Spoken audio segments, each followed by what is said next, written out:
INTPs. INTPs. What's up? What's up? A little update here. That is an unopened 3D printer. I'll be opening that up, constructing it, and then sharing some of my experiments. Oh, I'm too close to the mic. But I had a really cool idea I wanted to talk about today. And it goes like this. Let me show you this. I worked through a few. Title attempts, and I think the one that I want to say is real time is too slow for modern life. Real time is too slow for modern life. That's the idea that I want to talk through today, because I realize that is where we are. I mean, before AI, it was already true. And I guess first what I'll do is I will show you some of the analytics of my channel. And I mean, if you look down at my subscriber count, you'll see that this channel is not the biggest channel. But it's already true for this channel. So if you look here, here's my channel analytics. You know, I posted about like I want to say 12 videos. After a long hiatus, I posted 12 videos, like 12 videos one day in a row. And if you look at my watch time, I got 57 hours of watch time in the last 28 days. But we'll say it's more. But okay, and it's generally like 3 hours a day without me doing a thing. And this is with 70 subscribers. What I want to reach for here, what I want to talk about is, I propose that we have reached a place in humankind where, as I say, real time is too slow for modern life. If I do anything for 1 hour, if it doesn't create 10 hours of output, then the scale is a little too slow. And I realize now that value creation itself has always been this way. For example, if we go, we are currently in, I would say we are in the automation age. Before that was the information age, where someone creates content that is shared to millions of people. When you share to millions of people, you cause people to invest more time than like hundreds of your lifetimes. I mean, let's calculate that.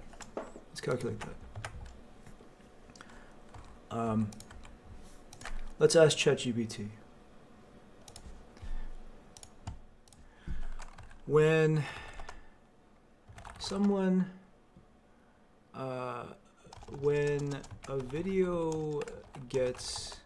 when a 10-minute video, let's say 30-minute video gets 1 million views, what is the collective time and how many lifetimes is there?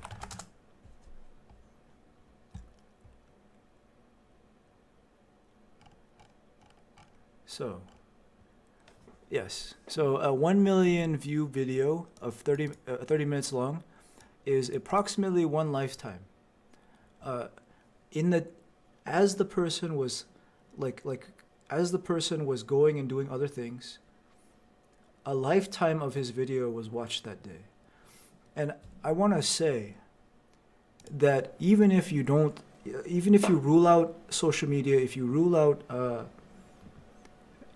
out AI, this is still true. This is capitalism, and this has been true for capitalism for at least since the Industrial Revolution, like 1700.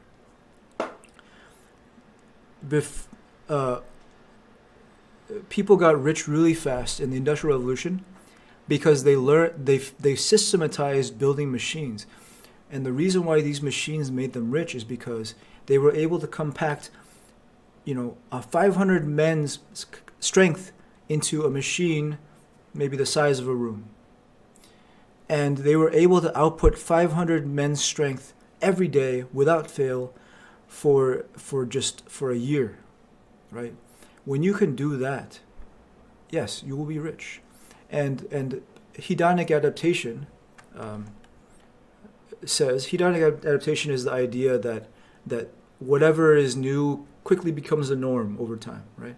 Hedonic adaptation means that those machine creators are now what's considered wealthy. And what was previously wealthy, which I would say is like landowners with a large number of slaves or workers on their land, which, by the way, again, they're utilizing leverage and scale there, right?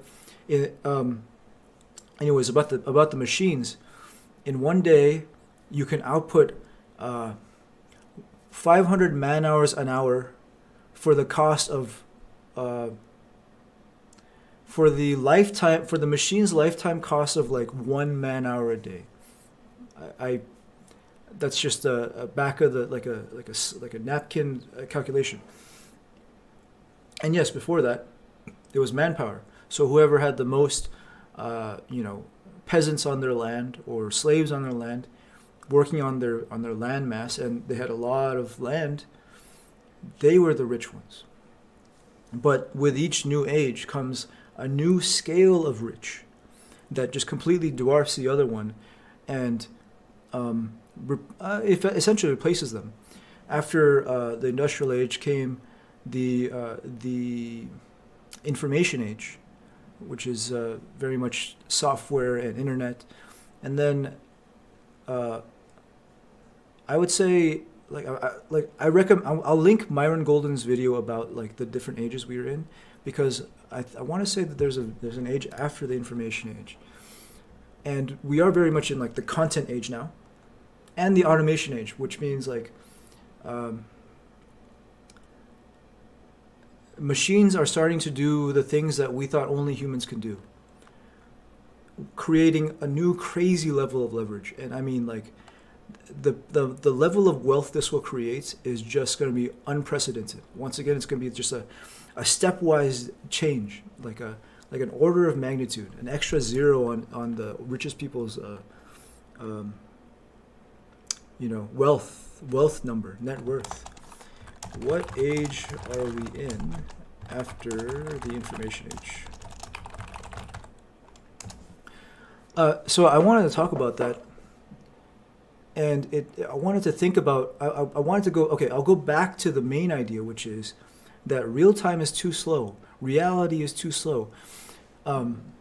Gary Vee is a person that I followed for a long time, and if you watch Gary Vee's videos, Gary Vee's life is essentially all content. He's just making content all day, but his 24 hours translates into 8 pieces of content, each one maybe 2 minutes long. So that's like every one of his videos, like they typically reach they often reach 1 million, right? When that video reaches 1 million, that is again 30 years of time consumed with that video.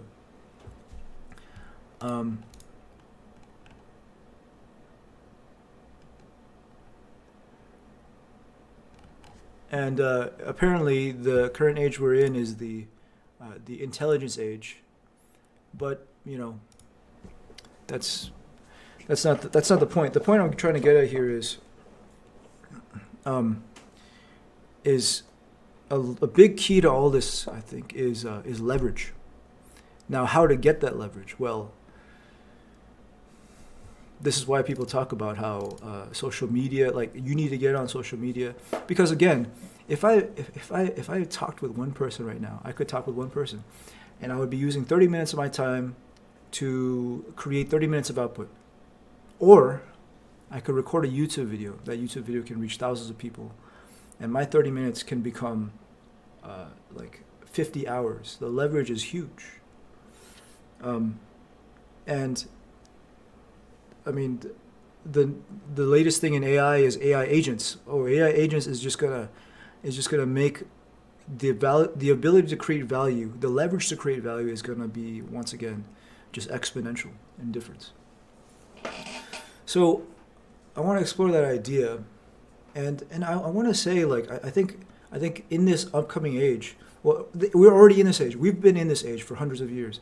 It's just most people are on the they're on the engine side. They want to be either the machine or like even lower leverage than a machine, and they want to be the one like verifying the machine's output. You know, that's the other side of leverage, and it's an outdated mind. Yeah, I will say that. I think a lot of people live here. A lot of people on Earth have an outdated mindset, and thus it's going to be very hard for them to, you know, make a lot of money or be very valuable, because they don't understand this game of leverage. I mean, I remember, okay, I'll also share with you a story. I went to a random dive bar in the US, and I was meeting random people. That was the time of my life when I was introducing myself. I met this guy, apparently very smart.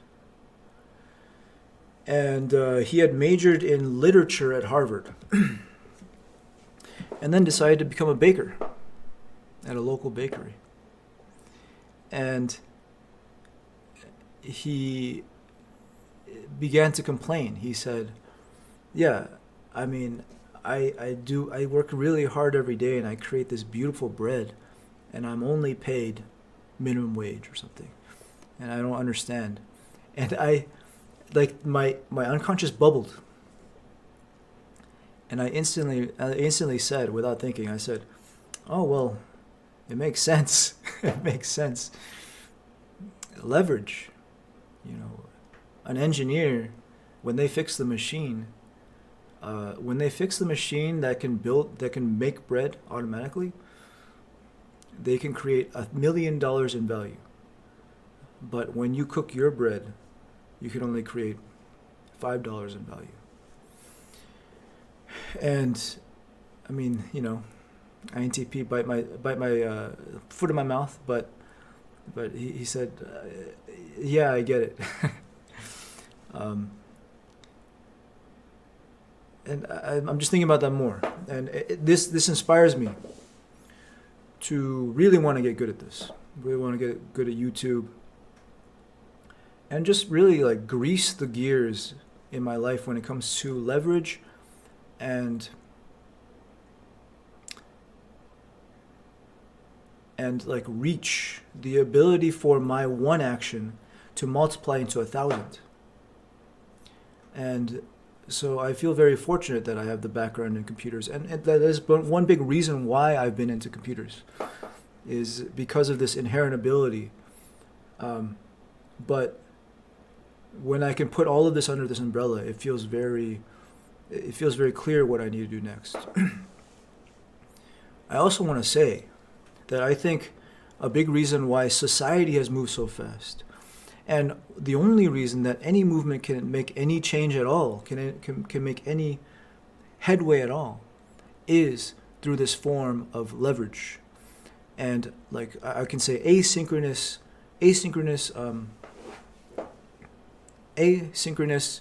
activity. So I mean, there was the Protestant movement in Christianity that could not have happened before the printing press. Martin Luther, he printed like these treaties, like these problems he has with the Catholic Church, puts it up on the church wall. Hundreds, thousands of people read it. I mean, Martin Luther is just like at home, like sleeping that day, and while he's sleeping, hundreds of people are reading it. They all realize that he's right. They all change their minds, and the Protestant movement starts. If it weren't for books, I mean, this is why there's book burnings and stuff, right? The speed of ideas, and the speed of ideas is just 1,000 times faster than the speed of my arm. Yeah, and I highly recommend Myron Golden because he talks about this a lot. I'll link his video on the different ages of that we've gone through, and also how much value each form of activity creates. Because what I mean, okay. One of my videos has reached 300 people. When is the last time I've talked to 300 people? I would say I've talked to 300 people the last 3 years of my life. You know? The scale of this is just completely, like, is bonkers. This is why movies, this is why books, this is why all kinds of media people are paid so much to produce this, because they have incredible amounts of influence and reach.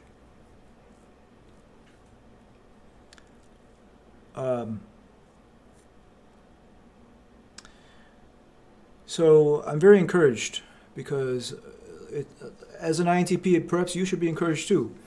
You can be encouraged too, because our skill set naturally leads us towards leverage and leads us towards wanting to create the largest output for the smallest input, right? And so I encourage you to look into AI, learn how to wield that, because that's going to be incredible amounts of value. And then also social media, because I can speak once and 1,000 people can hear it at the same time. And when I look through this lens, I realize that all of modern history has been about this. The reason why we can move so fast in the modern world is because of the power of leverage and consequently the power of systems. Because if I'm an entrepreneur and I come up with a company and it requires me, then there's only one me, so I'm not leveraging. But if I turn that company into a system and then I hire someone to run that, I have now created a repeatable system that I repeat, and then if I repeat that another time, I've now created a 5 times larger company. And with the advent of AI, if I can make an AI run that instead, we're getting to unprecedented levels of leverage.